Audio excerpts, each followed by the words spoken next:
حشام الہی ظہیر صاحب، نعرہ تکبیر، نعرہ تکبیر۔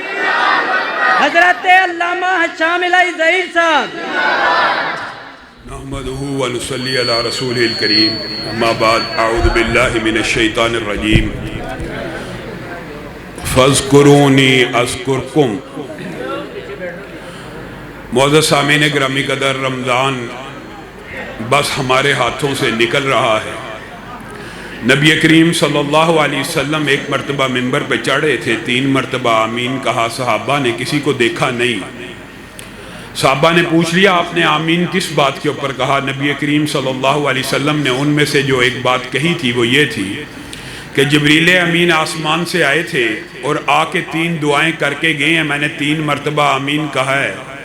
جبریل امین انہو لقول رسول کریم ذی قوت عند ذی العرش مکین مطاع ثم امین۔ ان آیتوں کا ترجمہ یہ ہے کہ جبریل امین تو اللہ کے عرش کے قریب رہنے والے ہیں، انہوں نے دعا کی اور کائنات کے سب سے افضل انسان نے آمین کہا۔ اس دعا کی قبولیت میں کسی بھی قسم کا کوئی شک اور شبہ نہیں ہے، اور وہ دعا اس کا ایک ٹکڑا یہ تھا کہ جس نے رمضان کا مہینہ پایا اور اپنے آپ کو جہنم سے آزاد نہ کروایا، وہ بندہ ناکام ہو گیا، وہ بندہ نامراد ہو گیا، وہ بندہ خائب و خاسر ہو گیا۔ اصل میں تباہی ہلاکت اسی بندے کے لیے ہے جو رمضان کا مہینہ پا کے بھی اپنے آپ کو جہنم کی قید سے آزاد نہ کروائے۔ اے اللہ ہم سب کو جہنم کی قید سے آزاد فرما۔ اگر کہنے والے اور سننے والوں میں کوئی ایک بھی ایسا بیٹھا ہے کہ یوم کتابت تقدیر میں جس کو جہنمی لکھا گیا ہو، اللہ آپ ہر روز رات کو، رمضان کی رات کو، ہر روز ان گنت لوگوں کو جہنم سے آزاد کرتے ہیں۔ اگر ہم میں سے بھی کوئی ایسا بیٹھا ہے، اللہ تعالیٰ آزاد فرما۔ اللہ رمضان ختم ہونے سے پہلے ہم سب کو جہنم کی قید سے آزاد فرما۔ میرے بھائیوں، آپ نے بہت سے اعمال رمضان کے حوالے سے سنے ہوں گے۔ آج صرف ایک عمل آپ کے سامنے رکھنا ہے، اور وہ عمل آپ نے صرف رمضان میں نہیں کرنا بلکہ رمضان کے علاوہ بھی اس عمل کو جاری و ساری رکھنا ہے۔ اور یہ عمل کیا ہے؟ یہ عمل ایسا عمل ہے، یہ گیو اینڈ ٹیک جو آپ سمجھتے ہیں، عدلے کا بدلہ، لین دین آپ لوگوں سے کرتے ہیں کہ آپ کوئی چیز اس کو پیسہ دیتے ہیں، وہ آپ کو کوئی چیز دیتا ہے، یہ عدلہ بدلہ ہو گیا۔ لیکن کوئی گیو اینڈ ٹیک اس نیکی کا مقابلہ نہیں کر سکتا۔ یہ اتنی عظیم نیکی ہے کہ اللہ رب العزت کہتے ہیں فَاذْكُرُونِي أَذْكُرْكُمْ، تم میرا ذکر کرو میں تمہارا ذکر کروں گا۔ اور احادیث سے یہ بات ثابت ہوتی ہے کہ اللہ رب العزت اپنے مقرب ملائکہ کے سامنے اس بندے کا ذکر کرتے ہیں جو بندہ اپنی مجلسوں میں، اپنی نشست میں، اپنی تنہائیوں میں اپنے رب کا ذکر کرتا ہے۔ آپ ایمانداری سے بتلائیے، اگر آپ کا ذکر آپ کے علاقے کا S H O, M N A کر رہا ہو، آپ کتنا خوش ہوں، وزیر اعظم کرے اور خوش ہوں۔ اگر پوری دنیا کا سب سے طاقتور انسان جو پہلے ڈونلڈ ٹرمپ تھا اب جو بائیڈن ہے، وہ آپ کا ذکر کرے اور آپ کا نام لے، میڈیا کے اوپر، ٹی وی کے اوپر آ کے کہے کہ فلاں بندہ میرا دوست ہے اور مجھے اس کے اوپر فخر ہے، آپ بتائیے آپ کی خوشی کی کیا کیفیت ہوگی۔ اور اللہ رب العزت آسمان کے اوپر بندے کا صرف ذکر نہیں کرتے بلکہ فرشتوں کی مجلس میں اس بندے کے اوپر فخر کرتے ہیں جو رب کا ذکر کر رہا ہوتا ہے۔ رب کا ذکر کتنا آسان ہے، سبحان اللہ کہیں، الحمدللہ کہیں، اللہ اکبر کہیں، یہ کلمات 7 آسمانوں کو چیرتے ہوئے آسمان کی بلندیوں پہ پہنچتے ہیں، عرش عظیم کے چکر کھانا شروع کر دیتے ہیں، اور ان کی آواز مکھیوں کی بنبناہٹ جیسی ہوتی ہے۔ یہ عرش کے ارد گرد کیوں چکر کاٹ رہے ہوتے ہیں؟ یہ اس لیے کاٹ رہے ہوتے ہیں کہ اللہ کو یاد کرواتے ہیں، اللہ فلاں بندے نے اتنے بج کر اتنے منٹ کے اوپر تیرے بارے میں یہ الفاظ کہیں، سبحان اللہ، تیرے بارے میں الحمدللہ کا ہے، تیری تکبیر کو بیان کیا ہے۔ اور میرے بھائیوں، یہ وظائف کے اندر آپ نے غور و فکر کرنا ہے۔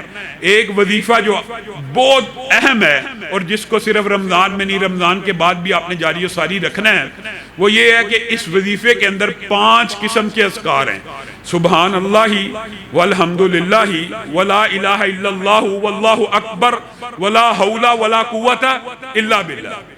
اب یہ دیکھیے سبحان اللہ اکیلا سبحان اللہ و بحمدہ، آپ کو پتا اگر 100 مرتبہ پڑھا جائے سمندر کی جھاگ کے برابر گناہ معاف ہو جاتے ہیں۔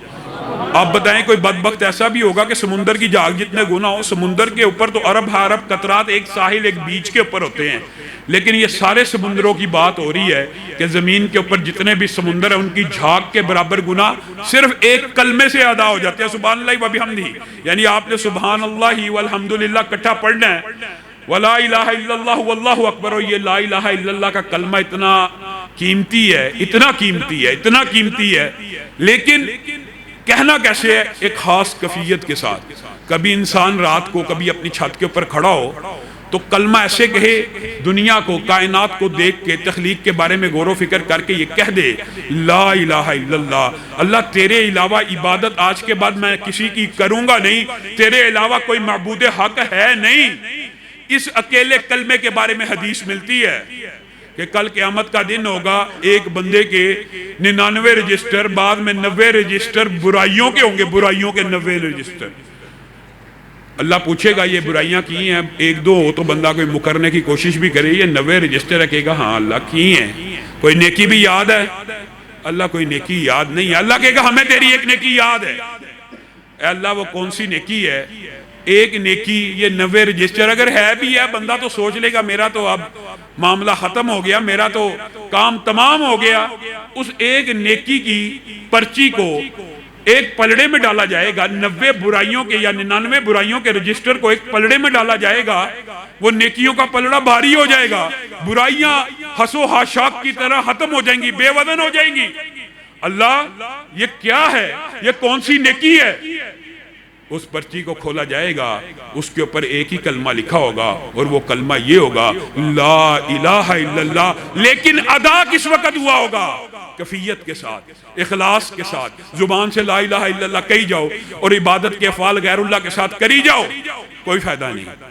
جب یہ کہہ دیا زبان سے لا الہ الا اللہ جب کہہ دیا تو پھر اس کے بعد عبادت کا کوئی فعل، ذکر ہو، نظر ہو، نیاز ہو، رکوع ہو، سجدہ ہو، کس کے لیے ہونا چاہیے؟ ایک اللہ کے لیے۔ ہمارے بھائی، ہمارے جو گجر برادری کے لوگ ہوتے ہیں، وہ تو جو 11ویں شریف کا دودھ ہوتا ہے وہ بھی پیر عبد القادر جیلانی کے نام پر دیتے ہیں۔ ان کو آپ یہ سمجھائیے پیار سے کہ ان کے نام پر دینے کی بجائے ان کی طرف سے چلو دے دو، یہاں تک تو ہم آ جائیں، اتنا کلوز تو ہو جائیں کہ مالی صدقہ جو دنیا سے چلے گئے ہیں ان کی طرف سے دے دیا کریں، لیکن آپ ان کے نام پہ دیتے ہیں۔ ان کے نام پہ مخلوقات کو مخلوق کے آستانے پہ قربان کیا جاتا ہے، ان کے نام پہ دیگیں دی جاتی ہیں، ان کے نام پہ نظر نیاز، آپ سب اس معاملے کو سمجھتے ہیں، چاول دیے جاتے ہیں، ہر چیز دی جاتی ہے۔ یہ بھی امام احمد نے کتاب زہد میں بیان فرما دی ہے کہ ایک آستانے کے اوپر دو بندے گزرے، ایک بندے کو کہا گیا یہاں پہ مکھی قربان کر کے بھی گزرنا پڑے تو گزر، کیونکہ یہاں پہ کچھ چڑھاوا چڑھانا پڑے گا۔ اس بندے نے کہا مکھی کی کیا حیثیت ہے، قربان کر کے چلا گیا۔ دوسرے سے یہی مطالبہ ہوا، اس نے کہا مکھی بھی ایک اللہ کی مخلوق ہے، اڑتی ہے، پر ہے، کوئی خون کا سسٹم ہوگا، کوئی دل ہوگا، آنکھیں ہیں، مخلوق کو مخلوق کے آستانے پہ قربان نہیں کیا جا سکتا۔ حدیث کے الفاظ کیے ہیں، وہ جس نے مکھی کو قربان کیا ہمیشہ کے لیے جہنم میں گرے گا، ہمیشہ کے لیے جہنم میں جلے گا، اور جس نے انکار کیا صرف اس انکار کی وجہ سے جنت میں چلا جائے گا۔ آپ اور میں لا الہ الا اللہ وظیفے کے طور پہ تو پڑھتے ہیں، لیکن دل میں خلاص نہیں ہے، دل میں وہ خلوص نہیں ہے تو فائدہ نہیں ہونا۔ میرے بھائیو، سبحان اللہ والحمدللہ ولا الہ الا اللہ واللہ اکبر ولا حول ولا قوت الا باللہ کے ام ہانی کی حدیث میں یہ فضائل بیان کیے ہیں۔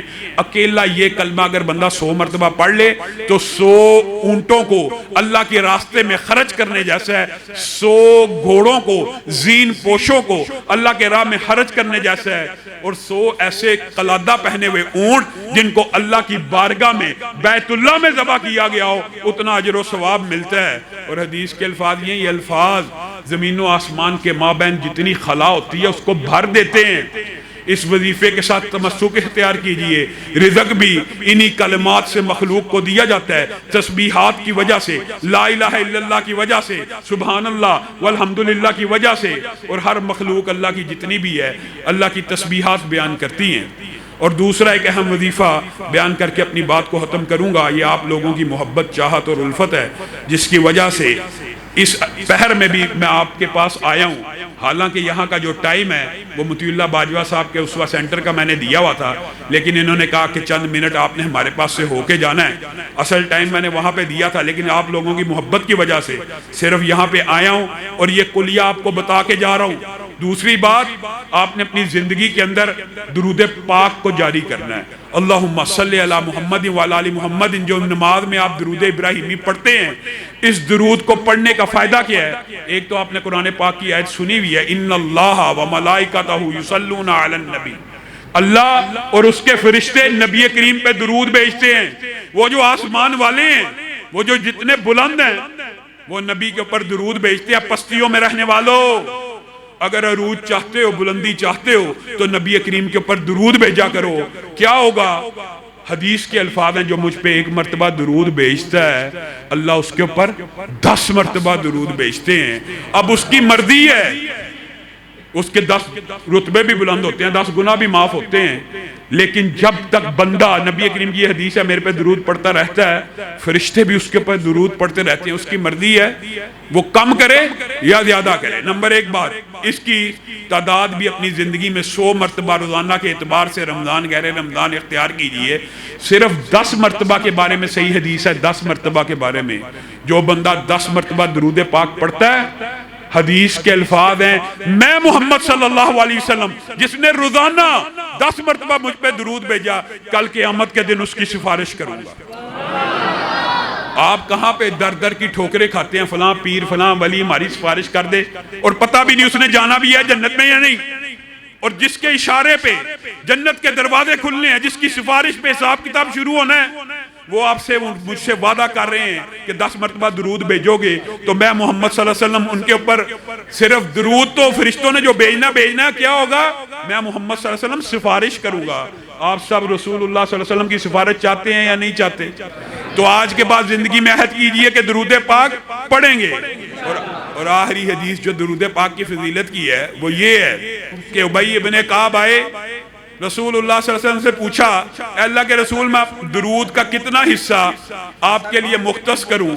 تو رسول اللہ صلی اللہ علیہ وسلم نے کہا کہ زیادہ سے زیادہ حصہ مختص کر دے۔ کہا گیا کتنا حصہ؟ 1/4 کر دوں؟ کہا اگر اس سے زیادہ کرے گا تیرے لیے فائدہ ہے۔ کہا نصف کر دوں؟ کہا اس سے زیادہ کرے گا تیرے لیے فائدہ ہے۔ کہا 2/3 کر دوں؟ کہا اس سے بھی زیادہ کرے گا تیرے لیے فائدہ ہے۔ کہا پھر آج کے بعد میں ذکر کا سارا ٹائم آپ کے اوپر درود پڑھنے میں لگا دیا کروں گا۔ تو نبی کریم صلی اللہ علیہ وسلم نے 2 باتیں کی جواب میں۔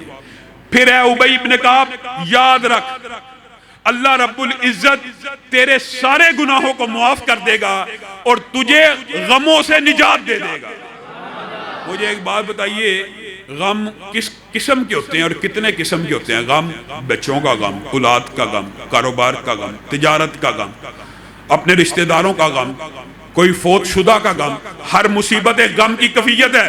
جب بندہ ذکر کے اندر درود پاک کو اختیار کرتا ہے، اللہ اس کو دنیا کے غموں سے بھی نجات دیتے ہیں اور کل قیامت کے دن آخرت کے غموں سے بھی نجات دیں گے۔ سبحان ربک رب العزت عما یصفون وسلام علی المرسلین والحمد للہ رب العالمین۔